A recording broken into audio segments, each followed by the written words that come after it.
Hello दोस्तों, स्वागत है आपका एक नए वीडियो में जहां हम चर्चा करेंगे दहेज प्रतिषेध अधिनियम 1961 के बारे में। उम्मीद करती हूँ कल का आप वीडियो देखे होंगे। अगर नहीं देखे हैं तो देख लीजिएगा क्योंकि अभी हम अधिनियमों के बारे में चर्चा कर रहे हैं। आगे बढ़ते हैं। क्या पढ़ेंगे आज हम? दहेज प्रतिषेध अधिनियम 1961 के बारे में। तो ये क्या बोल रहा है? दहेज प्रतिषेध अधिनियम। इसका मतलब कि प्रतिषेध का मतलब होता है रोकना, ठीक है। तो दहेज को रोकने के लिए अधिनियम बनाया गया है। 1961 में बनाया गया था। कब बनाया गया है ये? 1961 में बनाया गया है, ठीक है। और ये राष्ट्रपति ने इसको साइन किया था 20 मई 1961 को। राष्ट्रपति ने इसको कब साइन किया था? 20 मई 1961 को साइन किया था। और ये पूरे भारत में कब लागू हुआ था? 1 जुलाई को लागू हुआ था। कब लागू हुआ था ये भारत में? 1 जुलाई को लागू हुआ था, ठीक है। 1 जुलाई 1961 को ये लागू हुआ था। कल जैसे हमने बात किया था कि जिस भी अधिनियम का धारा 1 रहता है, धारा 1 जो रहता है, वो उस अधिनियम के संक्षिप्त नाम, विस्तार और कब प्रारंभ हुआ था इसको बताता है, ठीक है। तो संक्षिप्त नाम इसका जैसे हमने पहले ही जाना है, दहेज प्रतिषेध अधिनियम है। क्या है? दहेज प्रतिषेध अधिनियम। और ये कब हुआ था? 1961 में ये बना था, इसलिए इसका नाम है दहेज प्रतिषेध अधिनियम 1961। और इसका विस्तार कहाँ तक है? अभी अब वर्तमान में अगर देखा जाए तो इस अधिनियम का विस्तार पूरे भारत में है, इंक्लूडिंग जम्मू कश्मीर। लेकिन जब ये बना था 1961 में, तब जम्मू कश्मीर के ऊपर नहीं लागू हुआ था। तो अभी पर जम्मू कश्मीर राज्य में भी इसका विस्तार है। और प्रारंभ कब से हुआ था? जब से केंद्र सरकार इसको राजपत्र में अधिसूचित करके नियत करी थी। तो ये लागू कब से हुआ था? अभी हमने देखा था 1 जुलाई 1961 से लागू हुआ था, ठीक है। कब से लागू हुआ था? 1 जुलाई 1961 से लागू हुआ था। इसको हम लोग को याद रखना है।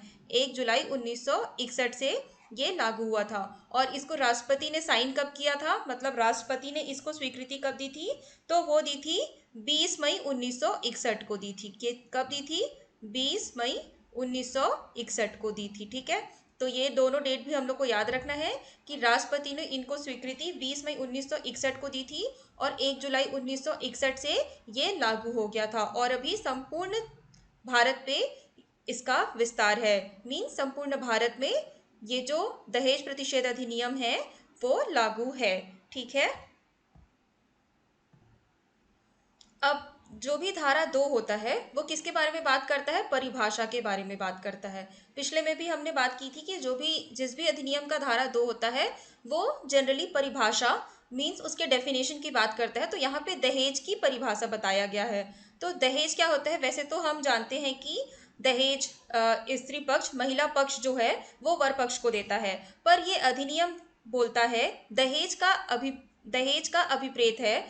अभिप्रेत दहेज का अभिप्राय है कि ये जो संपत्ति या फिर कोई भी मूल्यवान चीज, ये ऐसी होनी चाहिए कि जैसे हम किसी भी तरह की संपत्ति या मूल्यवान चीज, मतलब जो भी चीज हम दे रहे हैं उसका मूल्य होना चाहिए। वो जीरो नहीं, उसका ऐसा नहीं होना चाहिए उसका कोई मूल्य नहीं है, उसका मूल्य होना चाहिए, तभी वो दहेज कहलाएगा। इसका पहला शर्त ये है। दूसरा शर्त है कि विवाह के एक पक्षकार द्वारा दूसरे पक्षकार को, इसका मतलब या तो महिला पक्ष दे वर पक्ष को या वर पक्ष दे महिला पक्ष को, तो दोनों ही केस में हम दहेज कहेंगे, ठीक है। क्या कहेंगे? विवाह के एक पक्षकार अगर वर पक्ष या वधु पक्ष, दोनों पक्ष में कोई भी एक दूसरे को अगर सामान देते हैं तो हम उसको क्या बोलते हैं? दहेज बोलते हैं। और क्या होता है? विवाह के किसी भी पक्षकार, लाइक माता पिता भी हो सकते हैं या किसी अन्य व्यक्ति के द्वारा भी, अगर किसी अन्य दूसरे जो पक्षकार है उनको कोई मूल्यवान वस्तु या संपत्ति गिफ्ट किया जाता है तो उसको भी हम क्या मानेंगे? दहेज ही मानेंगे, ठीक है। चाहे वो प्रत्यक्षतः दी जा रही हो या अप्रत्यक्षतः दी जा रही हो, वो दिखाकर दी जा रही हो या बिना दिखाई दी जा रही हो, तो भी हम उसको क्या मानेंगे? दहेज ही मानेंगे। इसमें इंपॉर्टेंट ये है कि मुस्लिम लॉ के अनुसार एक मेहर होता है। जो मेहर है वो दहेज के अंतर्गत नहीं आता है, ये हमको याद रखना है। जो मेहर है वो दहेज के अंतर्गत नहीं आता है, ये हमको याद रखना है। ये इंपॉर्टेंट हो जाता है क्योंकि इसके बारे में अधिनियम में ही बताया गया है कि मेहर इसके अंतर्गत नहीं है। और जो अपवाद वाली चीजें हैं ना, उनको ही हमारे एग्जाम में डायरेक्ट पूछ लिया जाता है। तो इसलिए हमको याद रखना है कि मेहर जो मुस्लिम लॉ के अनुसार होता है, उनके में कुछ होता होगा, मुझे अच्छे से आइडिया नहीं है इसके बारे में, पर ये हमको याद रखना है कि जो मेहर है वो दहेज के अंतर्गत नहीं आता है। ठीक है। और इसमें ऐसा नहीं है कि केवल महिला पक्ष के लोग पुरुष पक्ष को देते हैं दहेज, दोनों पक्ष के लोग किसी को भी दे सकते हैं, एक पक्षकार द्वारा विवाह के दूसरे पक्षकार को। ठीक है, मैं समझ रही हूँ यहाँ तक आप समझ पाए होंगे। चलो आगे देखते हैं अब। धारा 3 बात करता है दहेज लेने या दहेज देने के लिए शास्ति। ठीक है, क्या बात कर रहा है धारा 3? दहेज लेने या दहेज देने के लिए शास्ति। शास्ति का मतलब होता है अर्थदंड या जुर्माना। शास्ति का मतलब होता है अर्थदंड, दंड या जुर्माना। शास्ति का मतलब होता है अर्थदंड, दंड या जुर्माना।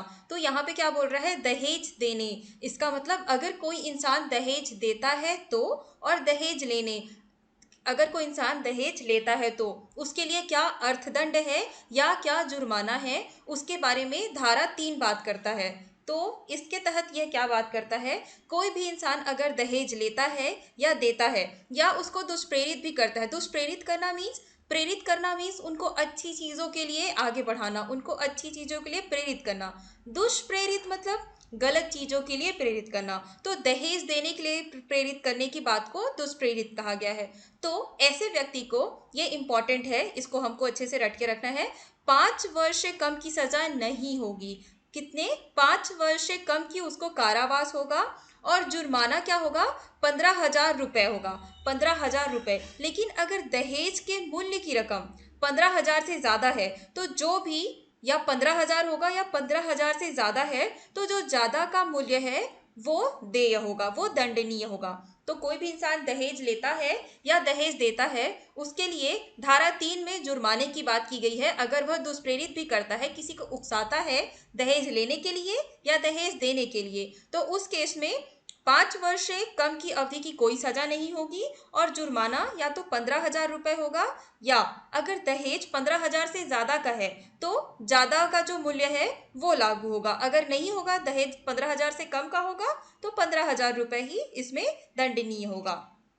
ठीक है।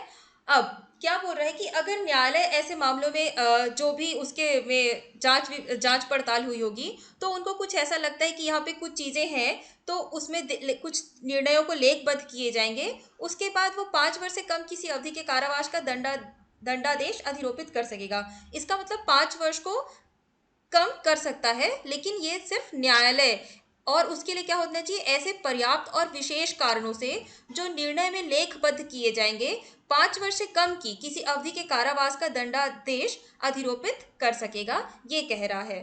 ठीक है। और इसमें कौन कौन सी चीजें दहेज में नहीं आती है? अगर ऐसी भेंट या ऐसा गिफ्ट जो वधु को विवाह के समय दिया जाता है, बिना किसी मांग के दिया जाता है, तो उसको हम दहेज में नहीं काउंट करेंगे। और वैसे ही अगर किसी वर पक्ष को विवाह के समय कुछ भेंट में दिया जाता है जिसके लिए वो कोई मांग नहीं करते हैं, तो उनको भी हम दहेज में काउंट नहीं करते हैं। ठीक है।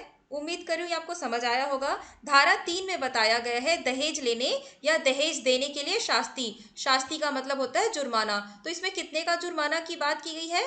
15,000 रुपए, या जो भी दहेज की मूल्य की रकम है, अगर वो 15,000 से ज्यादा है तो वो, और कम है तो 15,000 रुपए। और कितना? 5 वर्ष की कारावास, ये बताया गया है धारा 3 के तहत दहेज लेने और दहेज देने के लिए या उनको दुष्प्रेरित करने के लिए।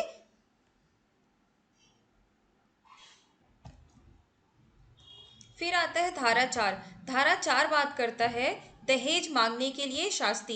इसका मतलब अगर कोई इंसान दहेज मांग रहा है तो उसके लिए क्या अर्थदंड है, उसके बारे में कौन सा धारा बात कर रहा है? धारा 4। और धारा 3 क्या बात किया था? दहेज लेने और दहेज देने दोनों वाले के लिए, प्लस दुष्प्रेरण जो कर रहे थे उनके लिए भी था। और धारा 4 किसके लिए है? केवल दहेज मांगने के लिए शास्ति। अगर वधु पक्ष या वर पक्ष किसी भी स्थिति में के माता पिता अगर किसी से दहेज मांगते हैं, तो उस केस में अगर वो प्रत्यक्ष भी मांगे या अप्रत्यक्ष मांगे, अगर किसी भी रूप में वो दहेज मांगते हैं तो उनको जो सजा होगी वो 6 माह से कम नहीं होगी और 2 वर्ष तक की हो सकेगी। इसका मतलब 6 माह से 2 वर्ष तक का क्या होगा, सजा होगा। 6 माह से 2 वर्ष तक का क्या होगा, सजा होगा। और जुर्माना जो होगा वो कितना होगा, 10,000 रुपए तक का होगा। जुर्माना 10,000 रुपए तक का होगा। और जो सजा है वो क्या होगा, 6 माह से लेकर के 2 वर्ष तक का हो सकता है। परंतु अगर न्यायालय, जैसे हम पिछले वाले में पढ़े थे कि वो जो भी निर्णय उल्लिखित किए हैं और ऐसा कोई अवधि, ऐसा कोई विशेष कारण आ जाता है जिनके कारण उसको कम करना पड़े, तो 6 मास की कम की किसी अवधि के कारावास का अधिरोपित कर सकता है। कौन कर सकता है, केवल और केवल न्यायालय ही कर सकता है। ये हमको याद रखना है, केवल और केवल न्यायालय ही ये कार्य कर सकता है। अदरवाइज 6 माह से 2 वर्ष तक की सजा तो पक्का है और उसके साथ साथ 10,000 रुपए तक का क्या है, जुर्माना है। कितना का, 10,000 रुपए तक का जुर्माना है। ठीक है।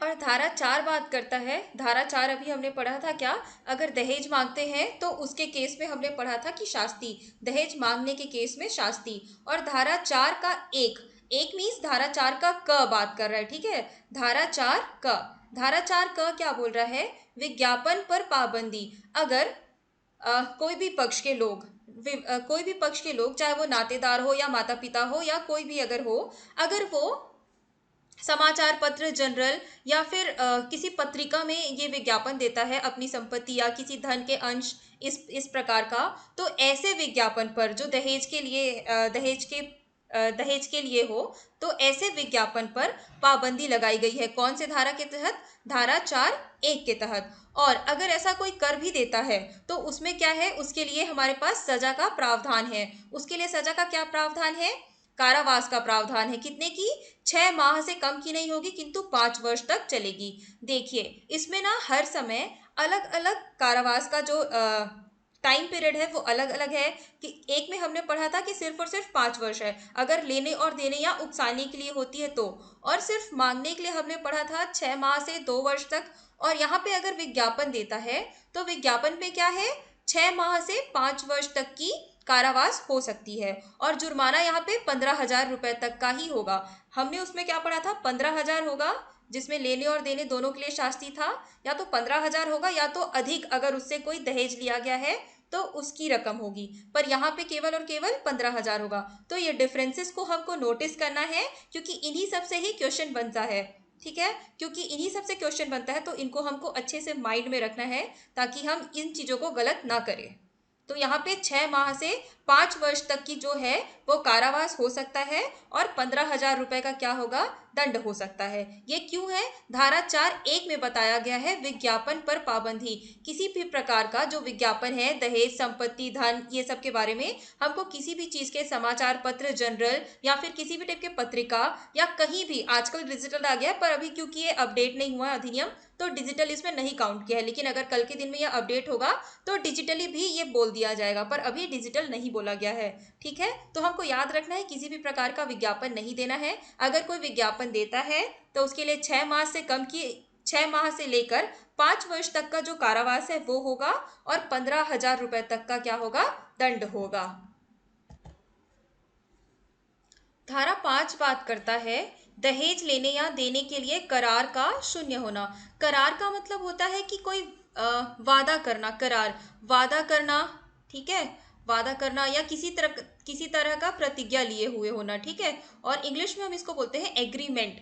तो दहेज लेने या दहेज देने के लिए किसी भी प्रकार का वादा करना या किसी भी प्रकार का प्रतिज्ञा लिया होना। करार का मतलब होता है वादा, प्रतिज्ञा या फिर एग्रीमेंट। तो दहेज लेने के लिए अगर हम किसी भी प्रकार का करार करते हैं तो वो भी शून्य होगा। ये कौन सा धारा बात करता है, धारा 5। दहेज लेने के लिए या देने के लिए किसी भी तरह का एग्रीमेंट या वादा करना या प्रतिज्ञा करना जो होगा वो क्या होगा, 0 होगा, शून्य होगा। इसका मतलब कि वो मान्य नहीं होगा। ये कौन सा धारा बात करता है, धारा 5 बात करता है।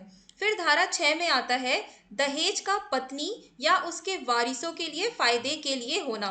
तो ये भी इंपॉर्टेंट है। धारा 6, धारा 6 में क्या बात कर रहा है कि दहेज तो है, अगर वो पत्नी, अगर वो महिला को दिया जा रहा है दहेज, तो उसकी पत्नी या उसके वारिसों के केवल फायदे के लिए होगा। ठीक है, तो इसमें क्या बात कर रहे हैं इसको हम थोड़ा विस्तार से जानते हैं।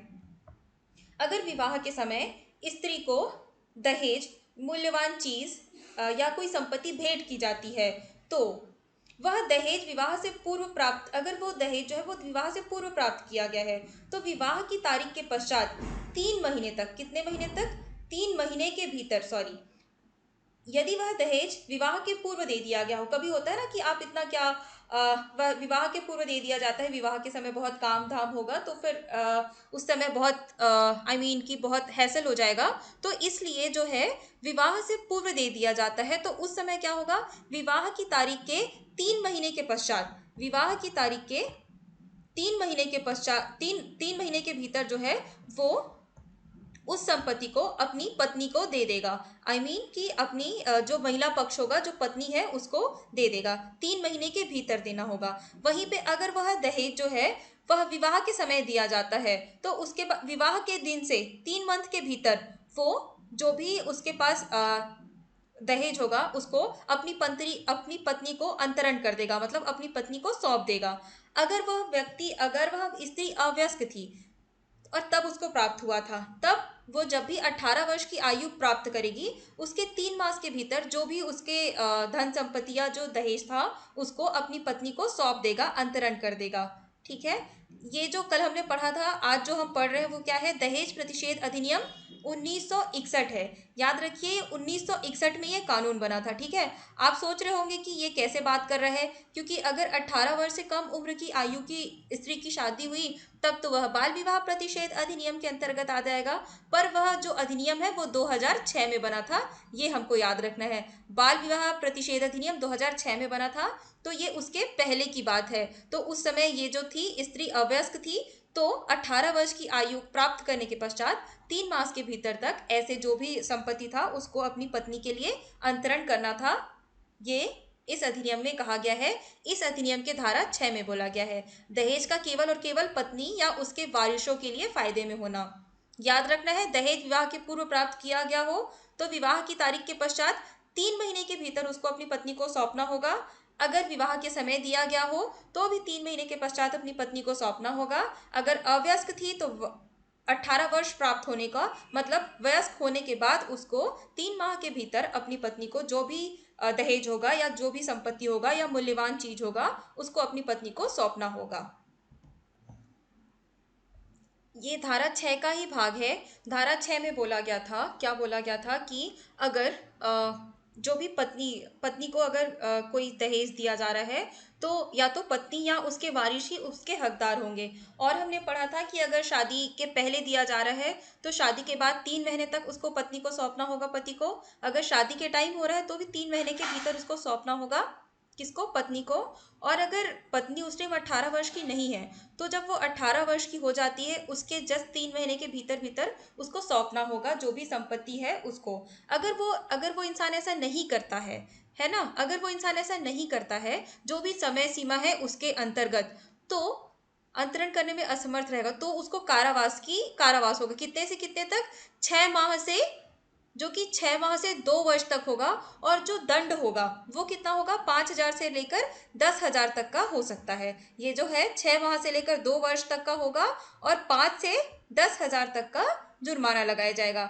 तो जैसे मैंने इस पे पहले ही कहा था कि इसमें डिफरेंट डिफरेंट हर अपराध के लिए अलग अलग सजा है और अलग अलग जुर्माना है। तो इसमें ये इंपॉर्टेंट हो जाता है, इसलिए हमको इसको हर चीज़ को अच्छे से पढ़ना है, ध्यान दे के पढ़ना है, यहाँ पे गलती नहीं होनी चाहिए। ठीक है, तो इसमें धारा 6 के तहत ये बताया गया है कि कितना, 6 माह से 2 वर्ष तक का कारावास होगा अगर वो 3 महीने के भीतर अपनी पत्नी को जो भी उसकी संपत्ति है उसको नहीं लौटाता है, उसको नहीं सौंपता है तो। और जुर्माना कितना लगेगा, 5,000 रुपए से लेकर 10,000 रुपए तक लगेगा। ये हमको धारा 6 में बताया गया है, धारा 6(2) में बताया गया है। फिर क्या बोल रहा है कि अगर जो पत्नी है उसकी जो पत्नी है उसकी मृत्यु हो जाती है, उसको जब 3 मंथ के अंदर ही उसकी मृत्यु हो जाती है, तो ऐसे केस में क्या होगा कि वह जो स्त्री है उसके वारिस उसे तत्समय धारण करने वाले व्यक्ति से दावा करने का हकदार होंगे। अगर अगर वो जो व्यक्ति अगर स्त्री की मृत्यु हो जाती है 3 मंथ के पूर्व ही हो जाती है, तो उस स्त्री के वारिस उसे तत्समय धारण करने वाले व्यक्ति से दावा करने के हकदार होंगे। इसका मतलब उसका वारिस जो पहले उसका वारिस जो पहले उस संपत्ति को रखा है, उससे क्या अपना जो हक है वो दावा करने के हकदार होंगे, ये बोल रहा है। अगर उस जो पत्नी है या स्त्री है, उसकी मृत्यु विवाह के 7 वर्ष के भीतर होती है किसी प्राकृतिक कारणों से, मतलब कि नॉर्मल किसी रीजन से हो जाती है, और अगर अन्यथा भी किसी रीजन से हो जाती है, ये हम आगे पढ़ेंगे। घरेलू हिंसा अधिनियम में 7 वर्ष का समय दिया जाता है, इसलिए यहाँ पे बोल रहा है अन्यथा करके। तो इसको हम आगे आने वाले अधिनियम में पढ़ेंगे क्योंकि हमें उसे पढ़ना ही है। तो अभी उस पर ज्यादा ध्यान न देकर 7 वर्ष के भीतर को हम एक बेंचमार्क मान के आगे पढ़ते हैं। अगर ऐसी स्त्री की मृत्यु विवाह के 7 वर्ष के भीतर किसी प्राकृतिक कारणों से या अन्यथा हो जाती है, तो उस केस में क्या होगा कि जो उसकी संतान है वो अगर उसकी संतान नहीं है तो उसके माता पिता को जो राशि है या जो मूल्यवान चीज है या संपत्ति है या दहेज है, वो माता पिता को अंतरित कर दी जाएगी। और अगर उसकी संतान है तो उसकी संतान को अंतरित की जाएगी। और क्या है कि ऐसी संतान के लिए न्यास के रूप में धारण की जाएगी। न्यास मतलब धरोहर होता है। तो अगर वो बच्चा अभी उसे संभालने के लायक नहीं है तो उसके लिए उसको संजो कर रखा जाएगा, ये बोला जा रहा है धारा 6(3) के तहत। उसके बाद फिर अगर ऐसा नहीं करते हैं उसके घर वाले, स्त्री के पति या स्त्री के जो भी रिश्तेदार नातेदार है, ऐसा करने में असमर्थ रहते हैं, तो उनको उस संपत्ति के मूल्य के बराबर रकम या उस संपत्ति के मूल्य के बराबर का रकम उससे ऐसे वसूल की जा सकेगी मानो वह ऐसे न्यायालय द्वारा अधिरोपित जुर्माना हो और उसका यथास्थिति उस स्त्री, उसके वारिसों, माता पिता या संतान को जो संदाय किया जा सकेगा। इसका मतलब उस संपत्ति के मूल्य के बराबर उससे रकम वसूला जा सकेगा। और ये कौन बताएगा? न्यायालय इस चीज के लिए क्या करेगा? सूचना देगा। किनको? जो वर पक्ष होंगे उनको, क्योंकि यहाँ पे बात किसकी की जा रही है? स्त्री की बात की जा रही है। स्त्री को जो दहेज मिलता है उसके बारे में बात की जा रही है, इसलिए। अब हम देखते हैं धारा 7। धारा 7 क्या बात करता है? अपराधों का संज्ञान। संज्ञान का मतलब होता है किसी चीज के बारे में जानकारी होना या किसी चीज का बोध होना। ये क्या इसका मतलब होता है? संज्ञान। तो अपराधों का संज्ञान, तो अपराधों के बारे में कौन विचार कर सकता है, ये हमको धारा 7 बताएगा। तो कौन कर सकता है? महानगर मजिस्ट्रेट कर सकता है या प्रथम वर्ग का न्यायिक मजिस्ट्रेट कर सकता है। इसके नीचे के कोई न्यायालय, कोई भी अवर कोई न्यायालय इस अधिनियम के अधीन किसी भी अपराध का विचार नहीं करेंगे। महानगर मजिस्ट्रेट या प्रथम वर्ग के न्यायिक मजिस्ट्रेट ही करेंगे।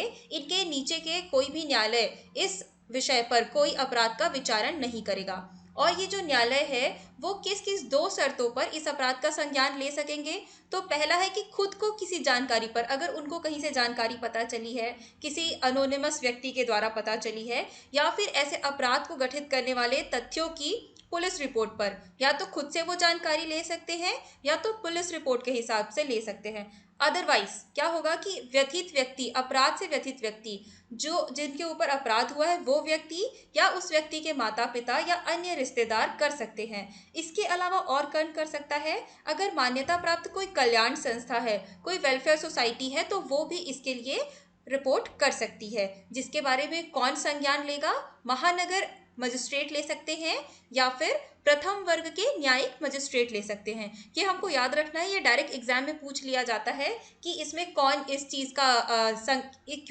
की जांच करेगा या कौन इस चीज का संज्ञान लेगा। तो हमको याद रखना है धारा 7 के अनुसार अपराधों का संज्ञान महानगर मजिस्ट्रेट या प्रथम वर्ग के न्यायिक मजिस्ट्रेट करते हैं। और कैसी कैसी जानकारी मिल सकती है? या खुद के जानकारी पर या पुलिस रिपोर्ट के आधार पर, या व्यक्ति खुद आके कंप्लेन करे, या उनके माता पिता कंप्लेन करे, या कोई उनके रिश्तेदार कंप्लेन करे, या तो फिर कोई भी मान्यता प्राप्त कल्याण संस्था या संगठन अगर कंप्लेन करेगा, तो उसके अपराधों का संज्ञान महानगर मजिस्ट्रेट या प्रथम वर्ग का न्यायिक मजिस्ट्रेट करेगा।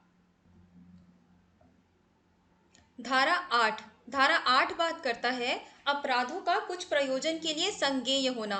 संज्ञेय होना का मतलब कि आपको बिना वारंट के गिरफ्तार किया जा सकता है, ये बोल रहा है। संज्ञेय होना का मतलब ये होता है। तो धारा 8 बात करता है कि बिना वारंट के गिरफ्तार किया जा सकता है और ये गैर जमानती ये है। धारा 8(2) में लिखा हुआ है कि ये गैर जमानती है। और अशमनीय होना, अशमनीय का मतलब है कि समझौता, समनीय का मतलब होता है समझौता, अशमनीय का मतलब होता है मतलब समझौता नहीं होना।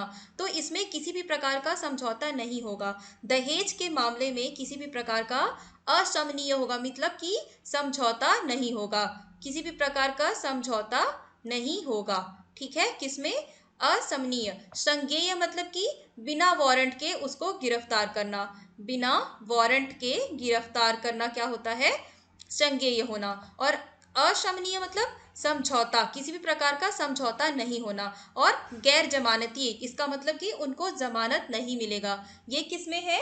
दहेज के लिए है। ठीक है, धारा 8 में बताया गया है, दहेज प्रतिषेध अधिनियम के धारा 8 में बताया गया है कि अपराधों का कुछ प्रयोजनों के लिए संज्ञेय होना, बिना वारंट के गिरफ्तार करना, गैर जमानती होना, इसका मतलब इसमें जमानत भी नहीं दिया जाएगा, और अशमनीय होना, समझौता भी नहीं स्वीकार किया जाएगा, धारा 8 में बताया गया है।